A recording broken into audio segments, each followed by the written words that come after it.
Result একেবাৰে পাব বুলি আশা কৰি আছিলোঁ, কিন্তু কাট অফ বহুত গৈছে, ভালেখিনি গৈছে। স্বাগতম জনাইছোঁ আপোনালোক সকলোকে এটা নতুন ভিডিঅ'ত। মই আছোঁ বৰ্তমান খানাপাৰাত পশু চিকিৎসা মহাবিদ্যালয়ৰ খেলপথাৰত।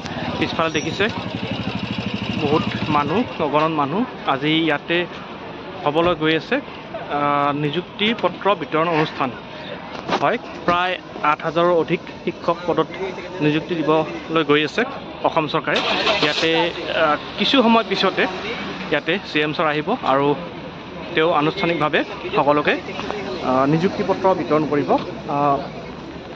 নিযুক্তি পত্ৰবিলাক অনলাইনতে পাব, কিন্তু ইয়াতে সভাখন অনুষ্ঠিত হ'ব। এতিয়া ভিতৰত প্ৰৱেশ কৰিম। মই বাহিৰৰ গেটৰ দৃশ্যখিনি দেখুৱাই দিছোঁ আপোনালোকক, চাই ল'ব। এইখন হৈছে গেট, ইয়াতে প্ৰৱেশ কৰিব পাৰি।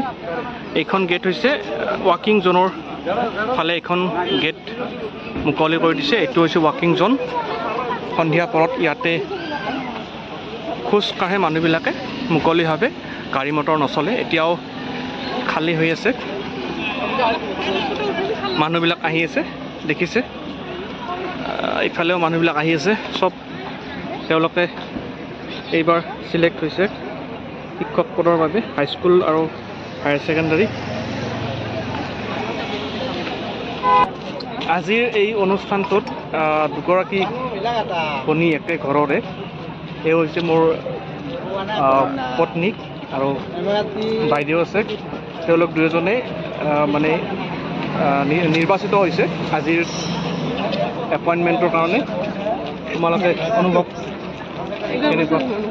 অনুভৱ ভাল, বঢ়িয়া অনুভৱ। বহুত কষ্ট কৰি, বহুত ঘাট প্ৰতিঘাত সহ্য কৰি আজি দিনটো পাইছোঁ। মই গ্ৰেজুৱেট টিচাৰত পাইছোঁ আৰু বাই মোৰ এটা পষ্ট গ্ৰেজুৱেট টিচাৰ পাইছে। তাই দুয়োটাই একেলগে পাই কেনে বহুতেই ভাল লাগিছে। তুমি কোৱা, কি ক'বা? মই বহুতখিনি কষ্ট কৰিছিলোঁ আৰু সংসাৰৰ মাজেদি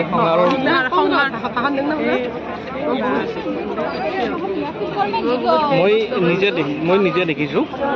মানে বহুত তাৰপিছত এটা সৰু বাচ্ছাও আছে, সেই চবখিনি লৈ মই নিজকে জাৰৰ দিনত ৰাতি টোপনি নাহাকে মই নিজকে বহুত এক্সামৰ কাৰণে মানে প্ৰিপাৰেশ্যন লৈছিলোঁ বহুত ভালকৈ, আৰু আজি সফল হৈ বহুত ভাল লাগিছে। মই নিজে দেখিছোঁ কেনেকুৱাকৈ প্ৰিপাৰেশ্যন কৰিছিলে, আৰু বিশেষকৈ প্ৰিপাৰেশ্যনৰ সময়ত যেতিয়া প্ৰশ্নবিলাক কৰা যায়, কুৱেশ্যন মানে এটেম্প কৰা যায়, তেতিয়া স্ক'ৰবিলাক চাই কিনে কেতিয়াবা নাৰ্ভাছ হয়। কিন্তু ভবাৰ নিচিনাকৈ পৰীক্ষাটো ভালেই হ'ল বাৰু, যিমানখিনি ভাবিছিলোঁ। বেয়া হোৱা বুলি হৈছিল, তথাপিতো এক্সাম ভালেই হৈছে।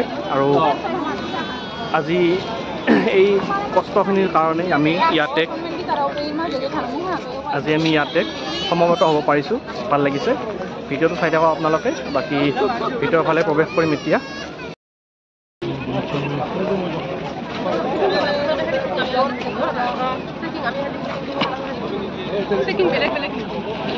চেকিং কৰিলোঁ, একেবাৰে কাঢ়া চেকিং। ধুনীয়াকৈ বনাইছে গেটখন।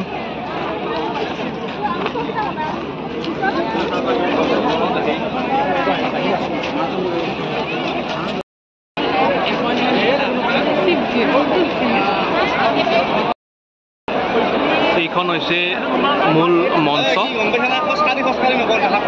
এয়া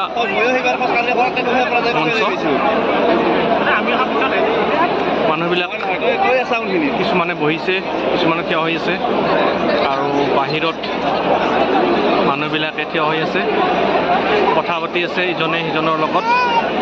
তেওঁলোকে তেওঁলোকৰ মনৰ কথাবিলাক ভাগ বতৰা কৰি আছে, কেনেকৈ তেওঁলোকে পঢ়িছিল, তেওঁলোকে প্ৰিপাৰেশ্যন কৰিছিল, কিমানখিনি কষ্ট তেওঁলোকে কৰিছে।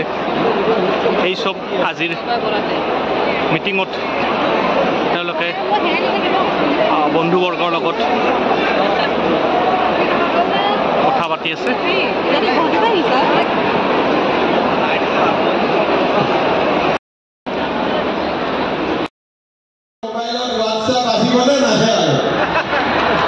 আজি নাহে আকৌ দৰমহা নাপালে আহিব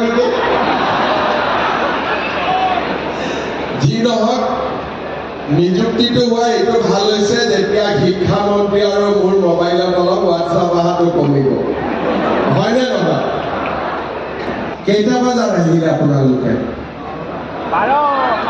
কেইটা 2টা বজাত নে 1টা বজাত 1টা বজাত এটা কোনোবাই 12টাতো আহিছে নেকি নাই 12টাতো আহিছে 11টাতো কোনো অহা নাই নে 11টাতো আহিছে আচ্ছা 11টাতো আহিছে যি নহওক এই উৎসাহ কিহৰ কাৰণে যে বহু দিনৰ তপস্যাৰ মূৰত আজি আমি এটা লক্ষ্যত উপনীত হৈছোঁ আমাৰ অসমত বিদ্যালয় শিক্ষাৰ পৰা সমগ্ৰ শিক্ষা সমাপ্ত কৰি যেতিয়া কতো এটকা নিদিয়াকৈ চৰকাৰী চাকৰি এটা আমি পাওঁ তাক আমি আমাৰ জীৱনৰ প্ৰাপ্তি বুলি অনুভৱ কৰোঁ কিন্তু মই বিশ্বাস কৰোঁ যে এটা প্ৰাপ্তিয়ে আন বহু প্ৰাপ্তিৰ ৰাস্তা মুকলি কৰে সেইবাবে আজি আপোনালোকৰ যি প্ৰাপ্তি আজি আপোনালোকৰ যি আনন্দ তাৰ লগত আমিও সমভাগী হৈছোঁ কিন্তু মই বিশ্বাস কৰোঁ যে আমি এতিয়াও লক্ষ্যত চূড়ান্তভাৱে উপনীত হ'লোঁ তাক কোৱাৰ সময় হোৱা নাই আমি আমাৰ জীৱনত আৰু বহু প্ৰকাৰে আমি আগুৱাই লৈ যাব পাৰোঁ আৰু নতুন নতুন লক্ষ্য আমি প্ৰাপ্তিৰ পথলৈ গৈ আমি প্ৰাপ্তিৰ আনন্দ অনুভৱ কৰিব পাৰোঁ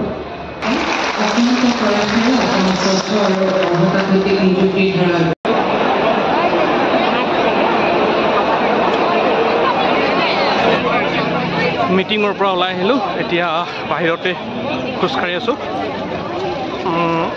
আজিৰ মিটিঙত CM ছাৰে খুব ধুনীয়াকৈ তেওঁৰ সাৰুৱা ভাষণ প্ৰদান কৰিলে আৰু যিখিনি শিক্ষক হ'বলৈ গৈ আছে তেওঁলোকক উৎসাহ প্ৰদান কৰিলে আৰু এইখিনিতে মই মোৰ ফালৰ পৰা যিখিনি শিক্ষক হ'বলৈ গৈ আছে তেওঁলোকক সকলোকে শুভেচ্ছা জ্ঞাপন কৰিলোঁ আৰু ভিডিঅ'টো মই এইখিনিতে সমাপ্ত কৰিলোঁ ধন্যবাদ আমি যাই আছোঁ পৰীক্ষা দিবা নলবাৰী আজি তাৰিখ হৈছে 19/1/2025 হাইস্কুলৰ ডেট পাৰি যাবা